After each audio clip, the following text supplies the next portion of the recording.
PTI पहुंची इस्लामाबाद। भीड़ देख हिल गए शहबाज।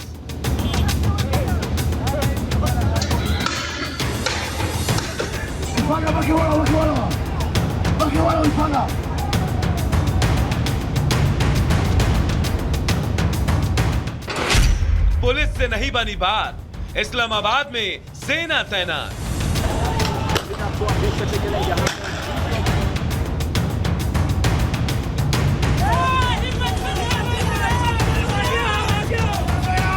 इस्लामाबाद में पीटीआई समर्थकों की बढ़ती भीड़ शहबाज सरकार के मन पर किसी पत्थर से कम नहीं।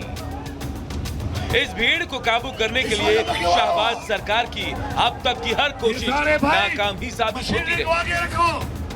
इस्लामाबाद में पुलिस ने तो पहले ही हाथ खड़े कर लिए थे।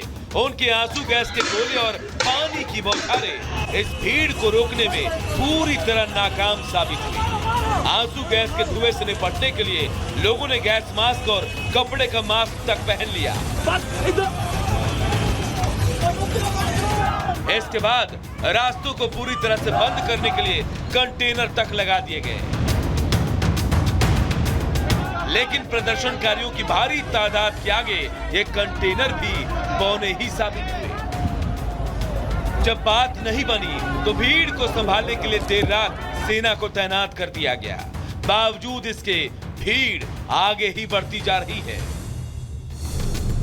इस्लामाबाद और लाहौर की ओर जाने वाली सड़कों पर कार और बसों की गिनती काफी बढ़ गई है। गाड़ियों में बड़ी संख्या में इमरान समर्थक अपने नेता के लिए नारेबाजी करते दिखाई दिए।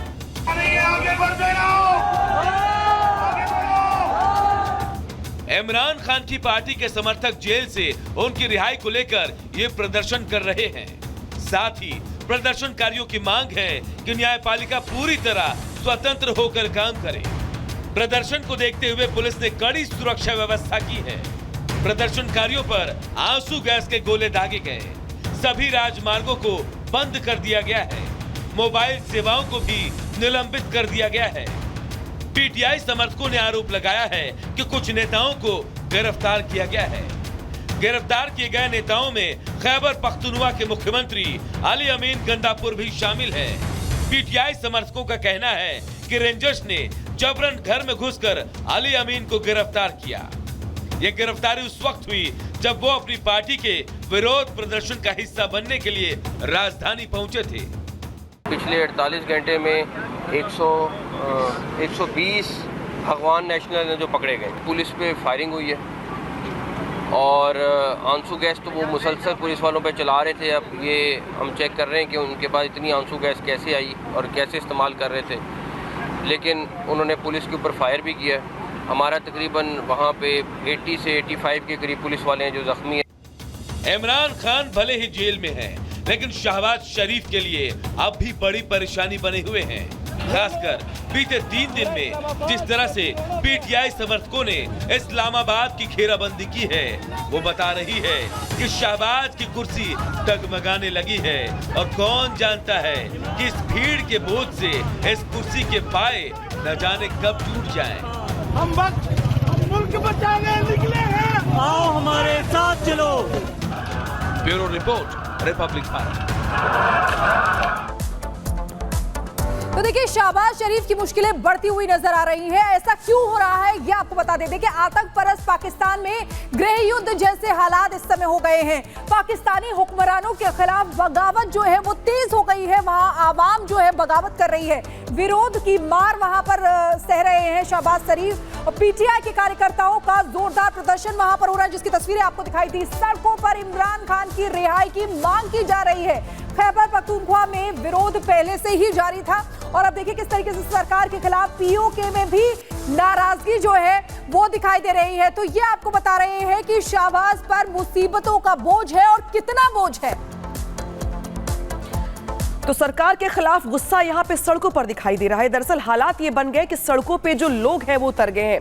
इसके अलावा अगर बात की जाए तो इमरान खान के जो समर्थक है वो यहाँ पे नारेबाजी कर रहे हैं, हंगामा कर रहे हैं, तोड़फोड़ कर रहे हैं और उनकी ओर से तमाम मांगों को लेकर यहाँ पे सड़कों पे उतर के बवाल किया जा रहा है। पूरी खबर दिखाते हैं रिपोर्ट में।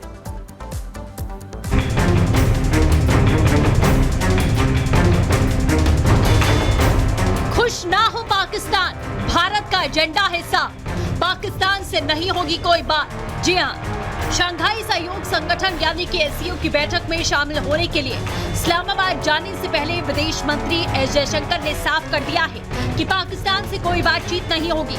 दिल्ली में एक प्रेस कॉन्फ्रेंस में उन्होंने कहा, I'm scheduled to go to Pakistan in the middle of this month, and that is for a meeting of the SCO heads of government, in line with the tradition.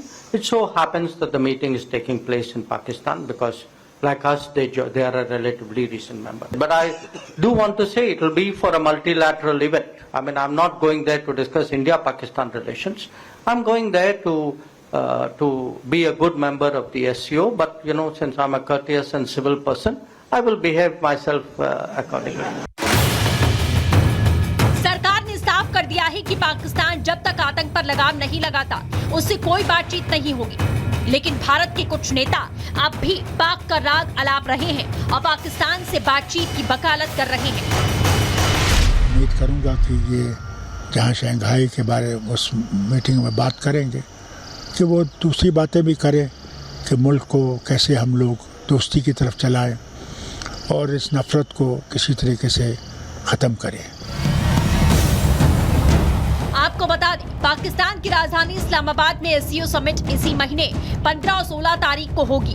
SCO summit की इस बैठक में भारत, पाकिस्तान के अलावा चीन, रूस, Kazakhstan, Kyrgyzstan, Tajikistan, Uzbekistan के नेता शामिल होंगे।